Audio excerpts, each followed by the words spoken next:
Good morning, everybody. Welcome to another episode of Hawk Blogger Mornings. I am Brian Nemhauser. You can find me anywhere you get your content at Hawk Blogger, and it's draft day. We made it.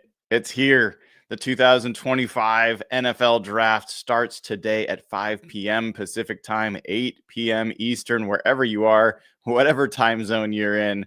It will start today, and we will be there with you for every single pick.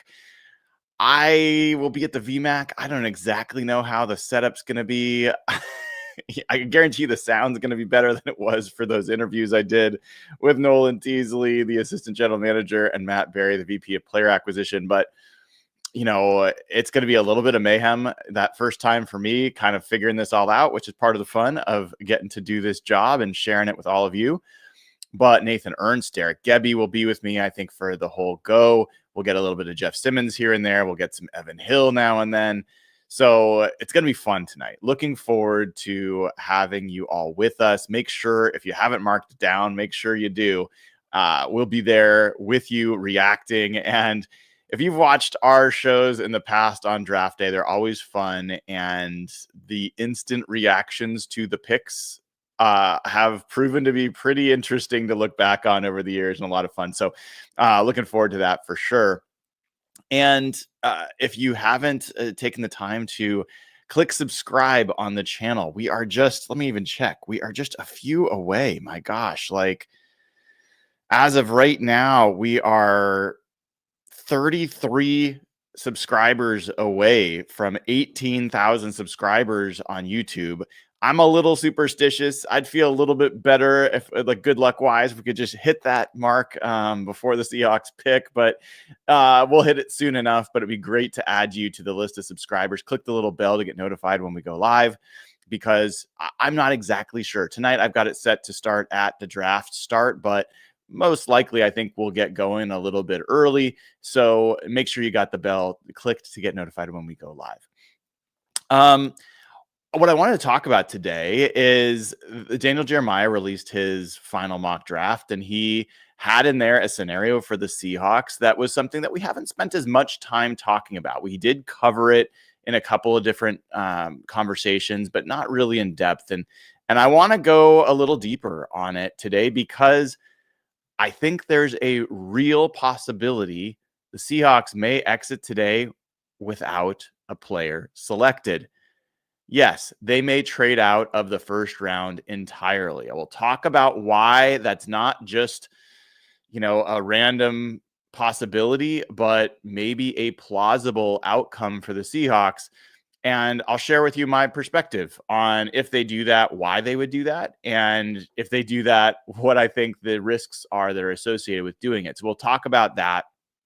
Before we do that, also want to remind you, if you haven't already, this is the countdown, the final few hours to fill out your bracket in the draft prediction game. And the way to do that, you got to be a patron at patreon.com/hawkblogger, or you have to be a club level or higher member on YouTube. Either one of those will get you the ability to fill out your bracket. If you're a patron, just look for the post I did on how to fill out your bracket. If you are a YouTube member, look for the post on the YouTube channel where I explain how to fill out your bracket. And make sure you get it all done before the draft begins, because I'll lock it down, and then whoever gets the most points will win a Real Hawk Talk sweatshirt, and you will be happy that you did. So with all that, let's get to the main event, folks. It's here. It's here. And what we had a fun conversation yesterday with the folks in the Real Hawk Talk chat about the Daniel Jeremiah mock draft. And in the mock draft, Daniel Jeremiah went on to predict that the Seahawks would trade back with the Giants, who own the 34th pick, the second pick of the second round, in order to allow the Giants to come up and pick a quarterback that they didn't want to pick so early in the top of the first. And a lot of the folks, I'll just be very honest, a lot of the folks in the Real Hawk Talk chat think this is much ado about nothing. And I don't think it is. I don't think it's the most likely thing to happen. But I'm here to tell you a few things. One, we already know from John Schneider's mouth himself just a few days ago that they are looking to trade back. His answer to my question about misinformation was not intended, I don't think, to show their hand about their draft plans, but he talked about a team calling them and saying, "Hey, we'd be interested in moving up," and he said, "Yeah, we'd be interested in talking about that," meaning that they'd be interested in moving back. Now, he told this story because it was an anecdote about kind of a team calling on a nothing burger that didn't turn into anything. But as part of that story, he acknowledged that they're looking to trade back. That's not a big shock, but I think it tells you a couple of things. One, it tells you that the Seahawks would rather move back than stick where they are. And two, I think it tells you pretty clearly they're not taking a quarterback with their first pick. If you had a quarterback that you were excited about, you wouldn't be talking about moving back from 18. And what that means is that there's going to be a team that potentially wants a quarterback and wants to jump ahead of the Pittsburgh Steelers at 21. That could be a trade partner for you. And so that's one aspect of why I think this is a realistic possibility. I think that teams like the Browns, teams like the Giants could very well want to jump ahead to get that quarterback. The other part of this is, what have we heard over and over and over again about this draft from me and from people that are more informed than me? The difference between picks 12 and 50 are pretty minimal from a general draft analyst perspective.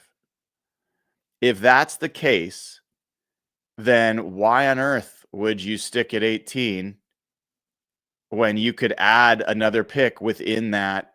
If you could add a second pick within the kind of sweet spot of this draft, that would make a lot of sense from a draft evaluator standpoint, from a GM standpoint. And so I believe the Seahawks and John Schneider see this draft similarly. I do believe that they look at this draft class and they say, I'm not sure that it's sticking at 18, we're going to get that much better of a player than we would if we picked it 33 or 34.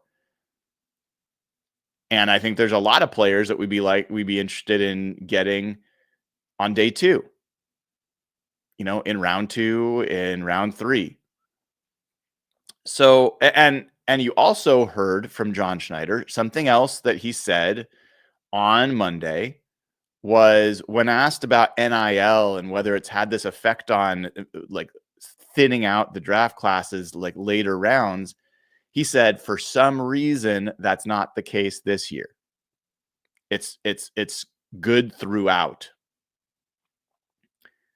That also is a tell that the Seahawks are probably going to value day 3 picks. A 4th round pick is probably a pretty valuable thing to them at this point, if they see that there is quality depth. And we've done enough mock drafts together to know, there's a lot of times we're talking about Ricky White in the 7th round. We're talking about, Zoff Frazier showing up late in day 3. We're talking about Jackson Slater and Clay Webb and Holland Pierce and Jalen Travis. And there's a lot of, there's a lot of interesting guys later in this draft. And so I actually agree on that front that I think that there's a lot of quality all the way through, especially if you're talking about running backs as well, all the way through the draft.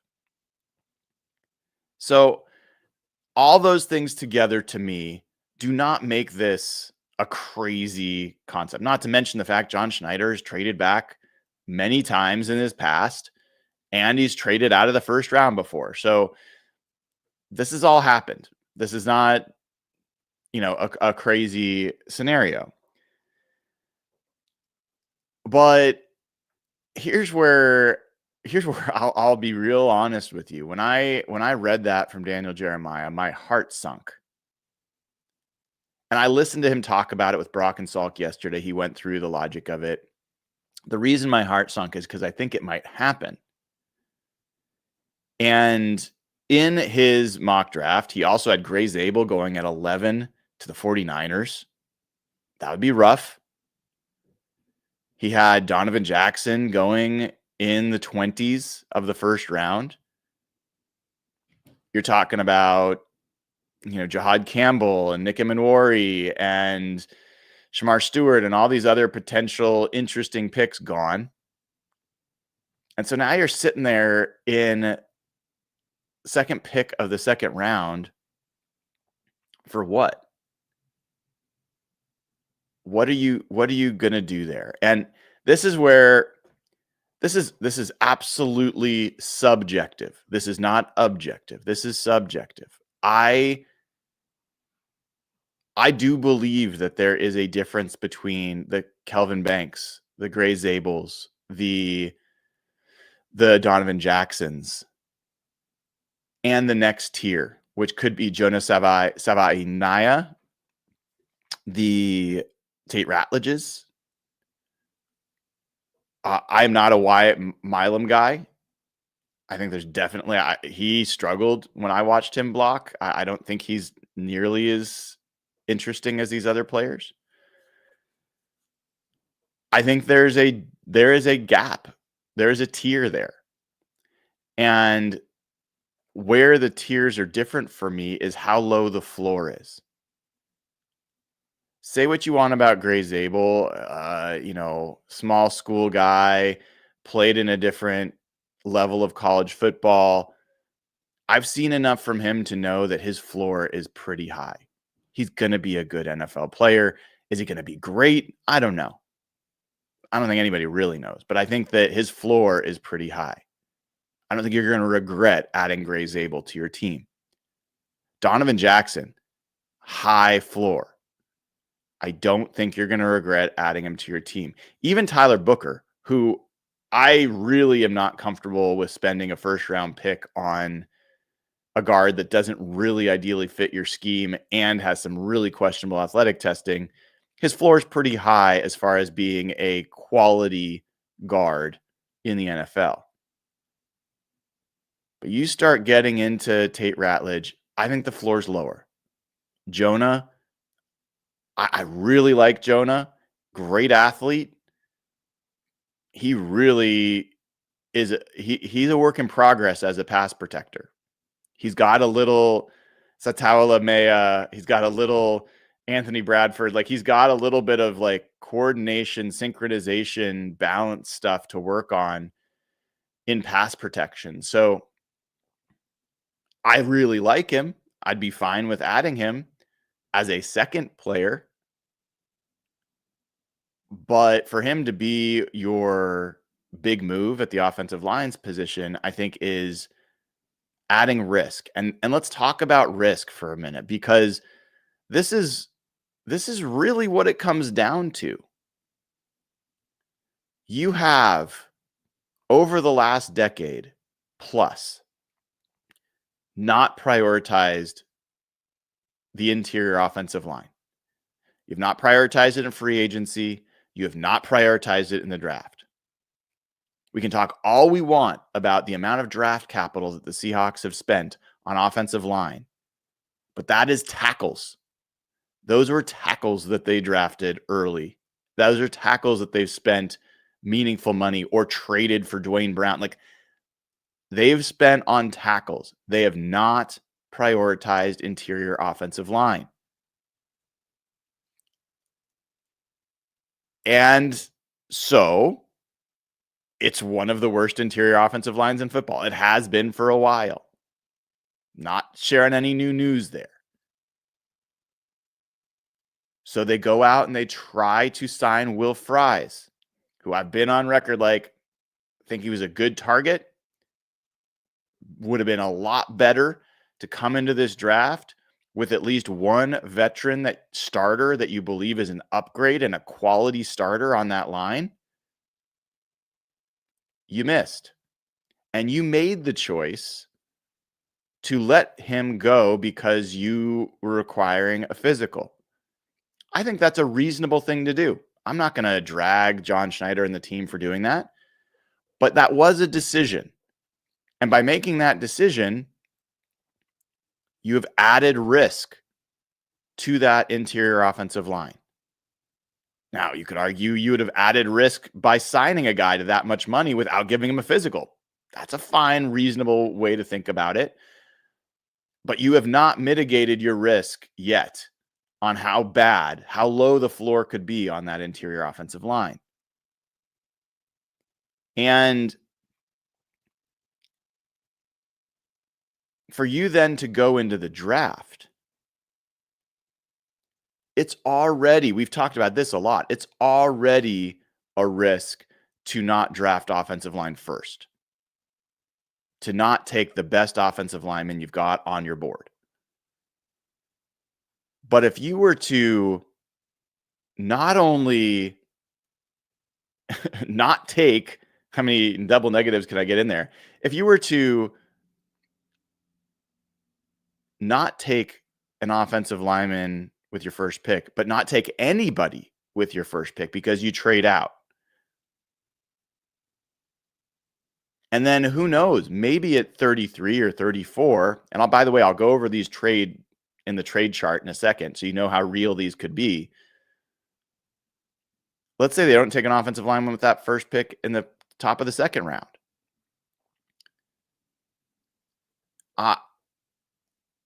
I think the amount of risk that you are piling on an already risky position on which this entire team,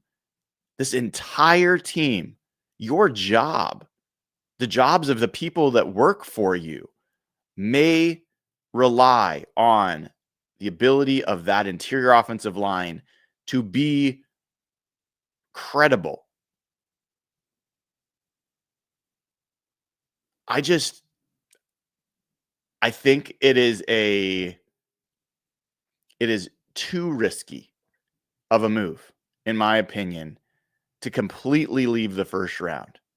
And there are going to be people out there like, you know what? Let's all the data guys, the data geeks, are going to tell you trading back is the best way to go because people overestimate their ability to evaluate one player from another, and trading back gives you more shots at the apple and more bites at the apple, blah, blah, blah.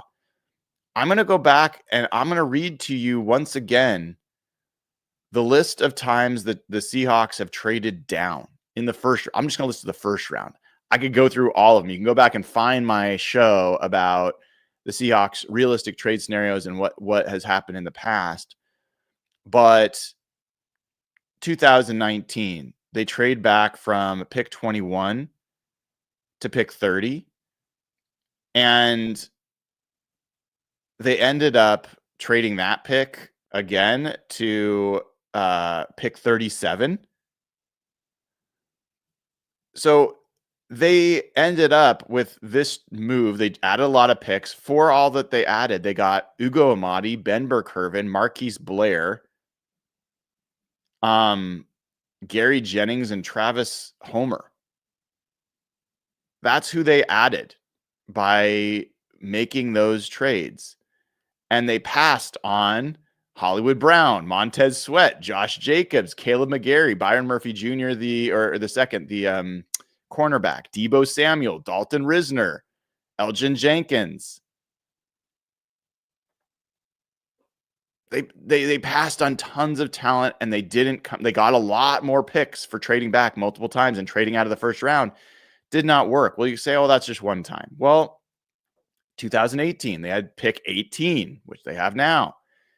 They traded down to pick 27. They got Rashad Penny and Jacob Martin for their trouble. And who did they pass on? Jairi Alexander, Leighton Vander Esch, Frank Ragnow, Billy Price, DJ Moore, Hayden Hurst, Calvin Ridley.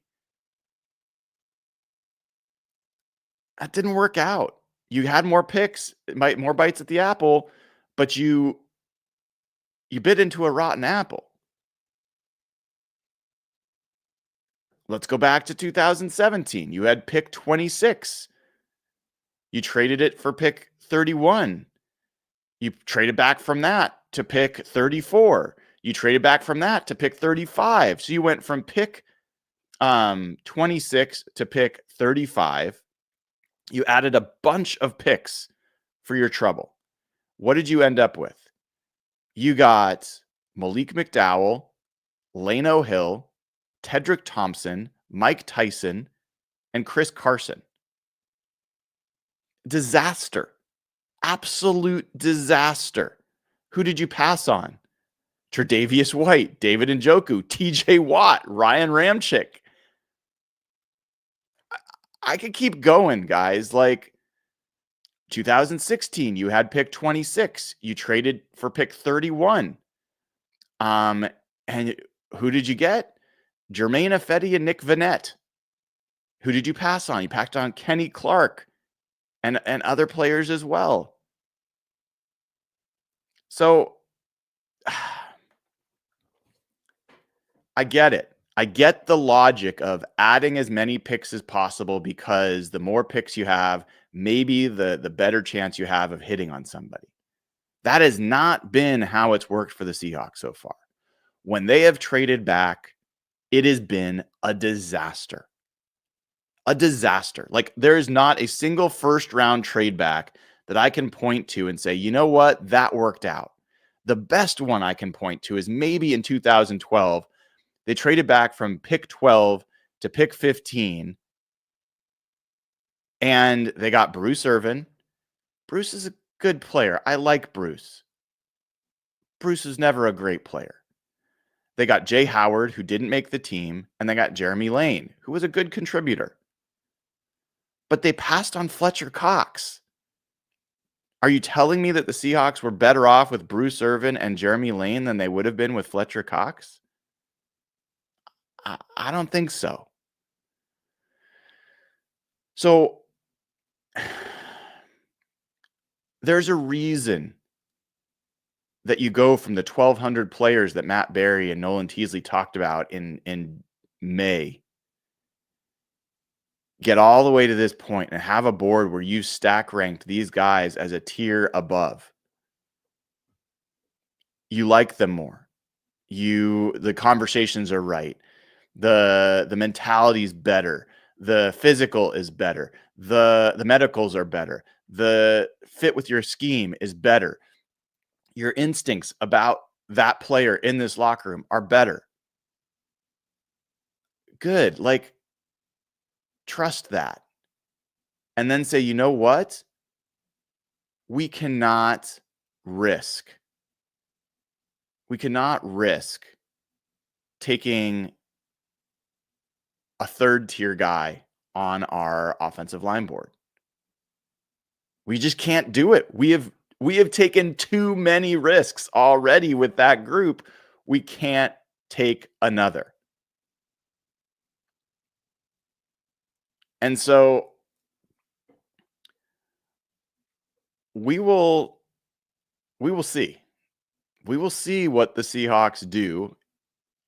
And like I said, I don't think this is just some crazy talk to fill time. I don't generally do that. But we know John Schneider wants to trade back. And I think the most likely teams that are going to want to trade up, because I don't think there's a lot of teams that want to trade up because there's not a specific guy to do it for. It's going to be teams that want a quarterback, and it's going to be teams that want to jump the Steelers. And the teams that are going to want to do that most likely are the Browns or the Giants. And they're the top of the second round. I think it's a plausible outcome. And I think it's going to depend on who falls to that spot. So let me tell you what those trades would look like. The trade looks like let's talk about the one that Daniel Jeremiah proposed. This was the Giants moving up. They have the second pick in the second round. So they would trade picks 34, 65, which is an early third, and 105, which is an early fourth. If you watch my realistic trade scenarios, you know that I use the Rich Hill trade chart. If you use that, it's a 9-point difference in trade value, essentially even. And if you remember some of the trades that I went through all of last year's first round trades, generally those trades are within 20 points of on the Rich Hill chart. So it's pretty even. There were a couple there was one that was 36 points and there was another that was 124 points. So there are some like ripoffs. They do happen. They're not that often. So generally you're talking about within 20 points. So that's within 9 points. That's essentially an even trade. So you'd be now adding another pick within the top 92. You'd end up with 6 picks in the top 92. And that's appealing to me. If you can do that while staying in the first round and getting one of these guards, if you can get a Donovan Jackson or a Gray Zabel for moving back into the back part of the first round and add another one of these picks, I'm all for it. It's a risk, but I'm all for it. If you're moving out of the first round, let's say that those guys are gone. Donovan Jackson's gone. Gray Zabel's gone. And you get to 18 and you're like, well, then I can kind of get that too, honestly. But if those guys are there and you pass on them and then you miss on them, oh boy. Oh boy. Wow. So that's one scenario. The Giants picks 34, 65, 105. And so that would give you 6 picks in the top 92. And it would give you 7 picks in the top 105. It's a lot of players in the top 105. The other realistic scenario would be the Browns. The Browns pick ahead of the Giants, the first pick of the second round. That trade would be pick 33, pick 67. So again, early third. And pick 94. So an earlier, and let me double check where that pick is. 94. So that would be 2 third-round picks from the Browns, both of their third-round picks. That would be a 21-point difference. That's a more appealing trade because now you're talking about 7 picks in the top 94. That's pretty interesting. But again, if you make this move and you don't hit your offensive line picks, you're in trouble. Now, the only other thing I could kind of think about is maybe the Seahawks, maybe John Schneider has some confidence that after this draft, maybe the Browns are going to get some more interior offensive line guys. Maybe he knows he can get Wyatt Teller. Maybe he knows that he can get a vet for that offensive line. And so he's not as desperate. And if you do something like that, let's say you knew you had Wyatt Teller right now on the Seahawks. This would be a very different conversation about this particular scenario. I still would have some questions depending on who you're passing on. But even as someone who believes Shamar Stewart's an interesting player with upside, if they don't, then I trust Mike McDonald's evaluation a lot more than mine. If they don't think Nick Emenwari is a truly blue chip level safety prospect and they pass on him, I certainly trust Mike McDonald's evaluation more than mine on that front. So if we knew that they had it's not a safety, a guard already accounted for, and they're just waiting for the draft to fall, because remember, this is another thing. If you've been paying attention to this show, when we talked to John Schneider, when I asked John Schneider at the owners meeting in West Palm Beach, when trades might happen, he said they're definitely looking to do that, and it would be the weeks following the draft. That's when teams would be willing to have those conversations. So they haven't signed anyone in the interim. They absolutely are looking to potentially do that after the draft. that would make some sense, but they'd have to have some pretty strong confidence of that to work out for it to be worth it. If all that this is that they're saying, you know what, there's just not that much difference between Jonah Savaiinaya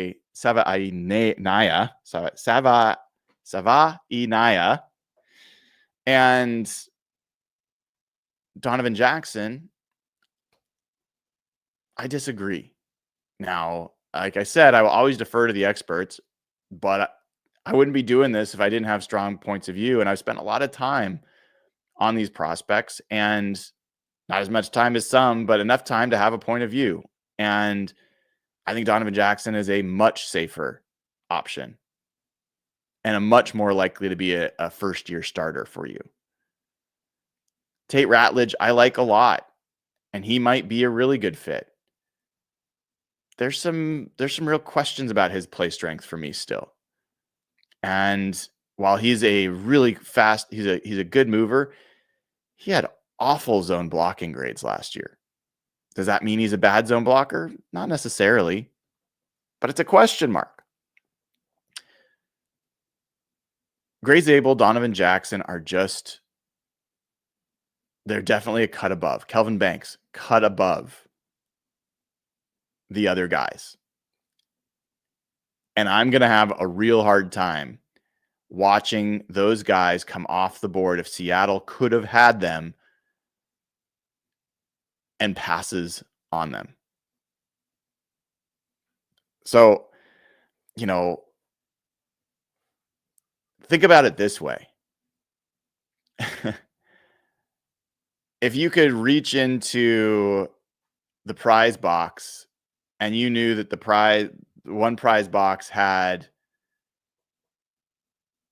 lottery tickets with amazing upside, and you only got one chance to do it, or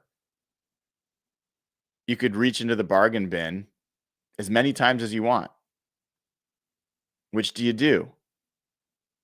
I don't think it's a question. You always want to go for the highest possible return. And I don't think just picking a lot of players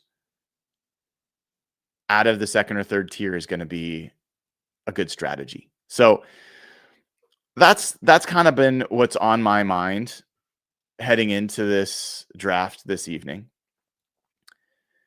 And we've got a bunch of super chats, so let me get to those. Before I do, make sure you give the show a like, click subscribe. Let's see, we have any more subscribers since I started the show? We do. We are only 30 subscribers away from 18,000. So let's get that done. Hawks fan Mattman says, which players in the draft do you feel best exemplify the traits of a Mike McDonald kind of guy? It's a great question, Matt. I mean, Olufemi Oladejo, edge rusher, is up there. Honestly, I think Donovan Jackson, Gray Zabel are those kinds of guys. I think Jared Wilson is that kind of guy. I think Tate Ratledge has the potential to be that kind of guy. I think Jordan Phillips really fits that. The defensive tackle from Maryland fits that bill. I think Nick Emenwari could fit that bill. Shamar Stewart, the thing that I have questions about there, I think he might be too nice. I'm not sure he's got the dog, kind of mentality, but I'm not saying he doesn't. I just don't know that he does. He's a nice guy. But there's a lot of guys that I think fit that bill, and those are just a few of them. Good question. Super Sauce XL. How many teams draft their interior offensive lineman in the first? Would be an interesting analysis. Feels like that doesn't happen all that often. Well, it does happen pretty often. Frank Ragnow, first round pick. If you look at the Eagles offensive line, I could pull it up real quick. I've done this before, but I might as well just do it again. The Eagles offensive line has a number of guys in the first and second round. They just signed Cam Jurgens. Let me pull open where each of those guys were drafted real quick for you.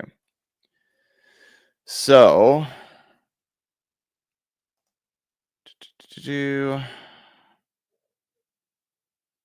all right. So, positions. All right. Landon Dickerson, second round pick for them. Great player. Cam Jurgens, center, second round pick. Lane Johnson, first round pick. If I go to the Detroit Lions, oops, not the Detroit Heralds, the Detroit Lions. And we look at their offensive line from last year. And we look at Taylor Decker, first round pick. Well, he's a tackle. Graham Glasgow was a third round pick. Frank Ragnow, as I said, was a first round pick. Kevin Zeitler, at least, was on their team last year. He was a first round pick. I could go on, but there's a lot of teams that spend their most valuable draft capital on interior offensive linemen. And I think a lot more of those have worked out than the implication is. I know we had a question on a super chat for a Real Hawk Talk chat last week, maybe, about this. And I think the point I think Patton was trying to make was he thinks that there haven't been that many successful interior offensive line in the first 3 rounds. I disagree. Looking at that list, I think there's a lot more of those guys that I consider successful than Patton does, but to each his own. So I think you get what you pay for more often than not. And you know what? If the Seahawks want to prove that perspective wrong, great. Then do it. Stop. Don't tell me about it.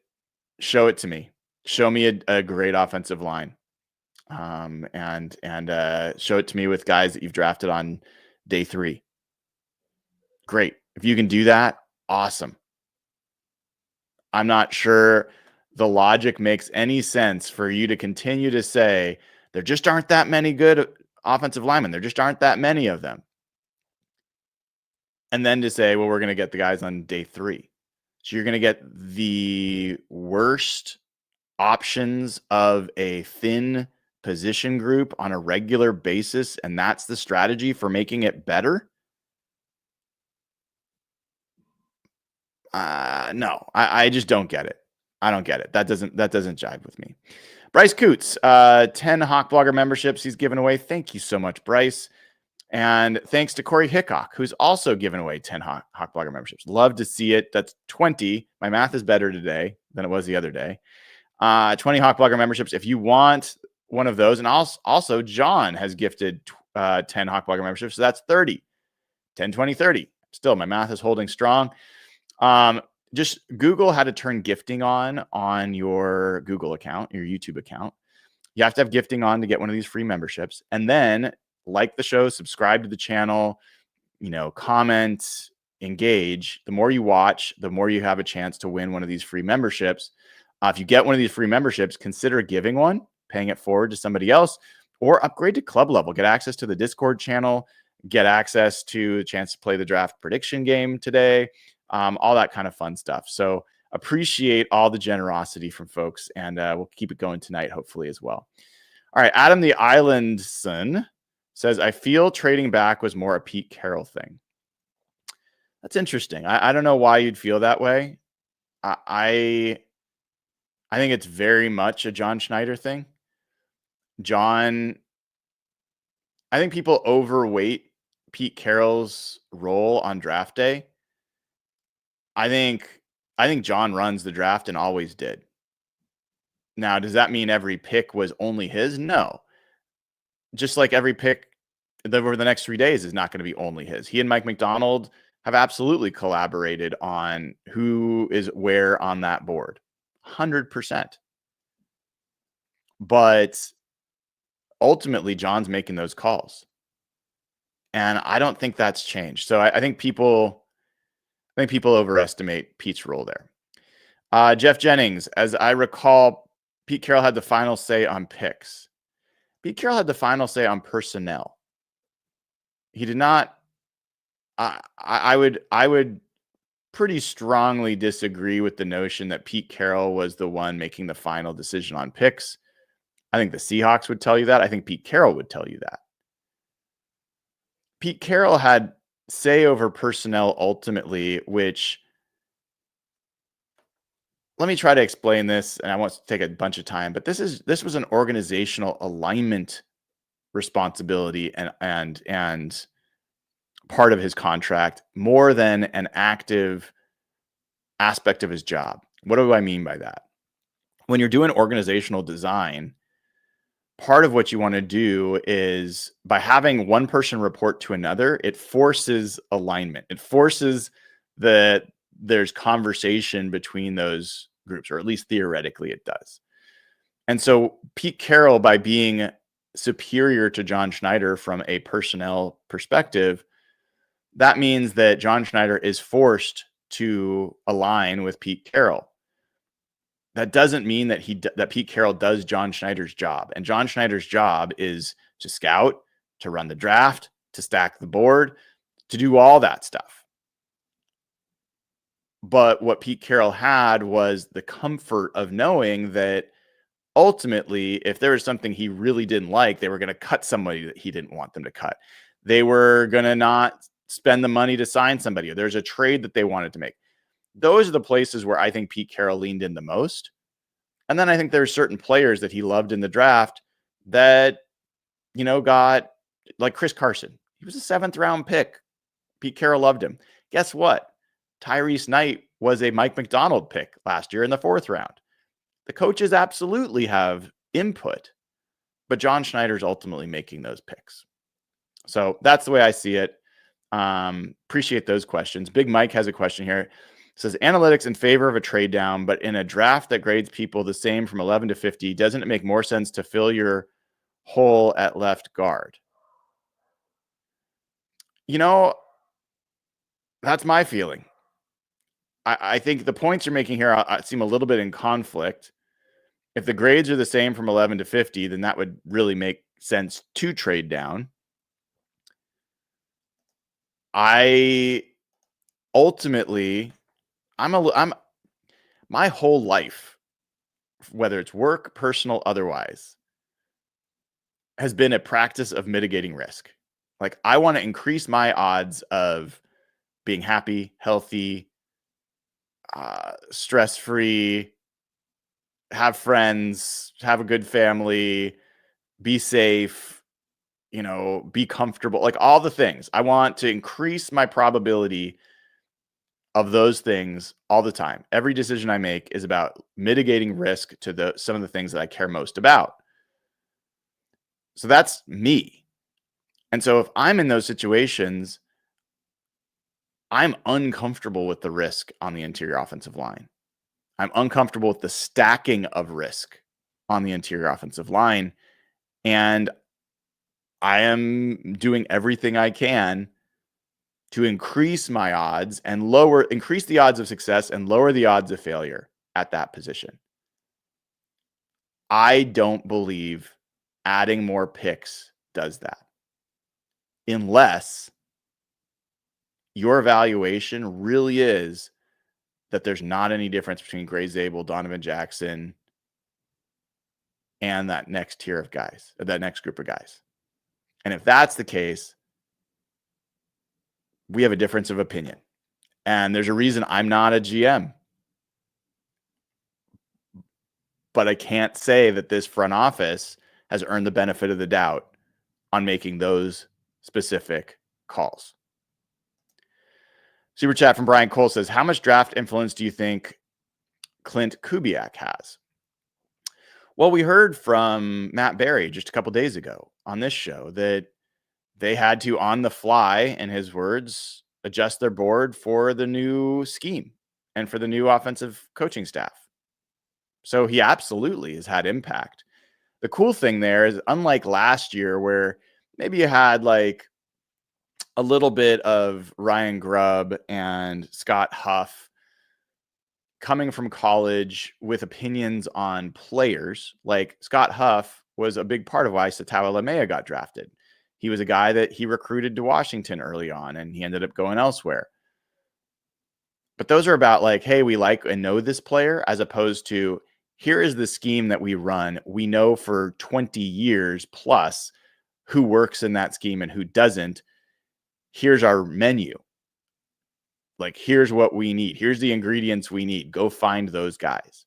And so I think that they absolutely have been able to share that with the team. And I don't think Clint Kubiak gets to say, pick this guy or that guy. I think that they've already had those conversations. The coaches have had their input, not just on offense, but on defense as well, and on special teams. And that's how the draft board settles in. And they will go and figure out what to do after that. So, yeah, that's kind of where I am. That's the main thing I wanted to share and just frankly vent about a little bit, because if we end up going through today with no picks, I'm going to be uncomfortable. And what I can't wait for is just to watch the beginning of this draft, watch the first 17 picks come off the board and figure out who goes where. I do have no expectation that I'm going to win the draft prediction game. By the way, all the Real Hawk Talk crew are not eligible to officially win, but I don't think I'm like, I don't know, man. Like, I will have a strong opinion on who the Seahawks take and whether that's a good fit. I'll have a strong opinion on the strategy of how they approach their draft board. But knowing what every single team in this draft's going to do and which player for this particular draft, I have very little confidence in my ability to evaluate what people are going to do. So we're all going to learn that together tonight. And that's the fun part. Make sure you are here tonight for that show. Don't know exactly when that'll start. It's scheduled for 5. It could start earlier, and it'll go through the whole thing. Tucker with a super chat says, would you trade 18 to the New York Giants for a second and Kayvon Thibodeau? No, I would not. I would not. I don't think Kayvon Thibodeau, to me, is a really, like, he's not an alpha. I think he's a fine edge rusher. I think Boye Mafe and Derek Hall have the potential to be in a similar category to Kayvon Thibodeau, maybe even better, depending. So, no, not interested in that. I also am not interested in adding veteran players who have already years done on their rookie contracts. The Seahawks aren't in that position right now. Like Wyatt Teller, I'd be interested in doing something like that because it really addresses a gap. But, I mean, if you could add a great player at a position that's a veteran, fine. But for the most part, I just don't think the Seahawks are a player or two away, in a sense, to be trading for veterans. I think they should be looking at adding through the draft, building a young core, and hoping that they can become, like right now, I think the Seahawks are on track to be a 10 to 12 win team. Maybe a 9 to 12 win team is a fair range for them. If you want them to be a team that can do more than win a single game in the playoffs, a lot has to change. So here we go. And by the way, this isn't the only way that this could be uncomfortable. The Seahawks, we've talked about it. If they draft Tet McMillan or they draft a receiver in the first round, they are also waiting until very late. They are basically taking that risk on the interior offensive line that they're going to wait until 50. Maybe they trade up to the early part of the second round, but even then, it's the same situation. So, given the choice between taking a receiver at 18 and trading out of the first round entirely, I would probably trade out of the first round entirely if those are really the only two choices. But I hope they don't do either. All right. Dreams with the super chat says, a little late, but who is your one favorite pick at 18? Super excited. Let's go Hawks. I would be perfectly happy with Gray Zabel or Donovan Jackson. No notes. Either one of those guys, I would be perfectly happy to add. Now, I think realistically, both of those guys are second round talents. I do. But I talked to John Schneider about that this week, that it's like quarterback. You have to take these guys probably a round early. That's where you are with this position group. So I think 18's rich, but I don't think it would be a big question. I don't think there's a player like Byron Murphy was last year or Jared Verse was last year, where if they'd called their name, I would have just pumped my fist. Like, if you go back, you can watch my reaction to them selecting Byron Murphy last year. I mean, I was pumped. I don't know if there's a player that I'll feel that way about. I like Nick Emenwari. I like Shamar Stewart. I think Jahad Campbell's going to be a very good player. Gray Zabel, Donovan Jackson, Kelvin Banks. Like, there's a lot of guys I would be happy with them to pick, but I don't know that any of them are clear cut enough to where I'm just going to be jumping out of my chair. But it would be nice. It would be nice if it was an interior offensive lineman. And even if that player doesn't work out, we could scratch off the list that John Schneider doesn't prioritize that position enough and doesn't spend enough draft capital on it. Like, that would be nice to turn the page on that topic, just from a sanity perspective. And then also because I think that's the best thing for the team. All right. Yeah, people talk about Tyler Booker. I've been not huge on Tyler Booker from the start. Tyler Booker had terrible athletic testing at the combine. It was so bad that it really spooked me. And he is more of a gap scheme fit. I don't think that he is an outside zone fit. And so I think spending a first round pick on a guy that is not a scheme fit, who is one of the lower percentile athletes at the position, I'm just not a big fan of that. I also think Tyler Booker, like, he just makes a lot of sense for other teams. Like, he's a perfect fit for Arizona. Like, Arizona makes a ton of sense. Cowboys make a lot of sense. There's a lot of teams where Tyler Booker could make a lot of sense, a lot more sense than he makes in Seattle. All right. That'll do it for this episode of Hawk Blogger Mornings. Tomorrow morning, by the way, I'll be writing my morning after column before I get on to do my show. So the show will probably start a little bit later. And then I'll be back again tomorrow afternoon for every pick of the second and third round. I'll be back Saturday for every pick of the fourth, fifth, sixth. I don't know if I'll do every pick of the seventh round, but I'll do pretty much all of them. So we got a ton of content coming. I hope you're ready to hang out. I hope you're ready to have fun. And the Seahawks are going to be a very different team in the next 72 hours. So let's see it all unfold together.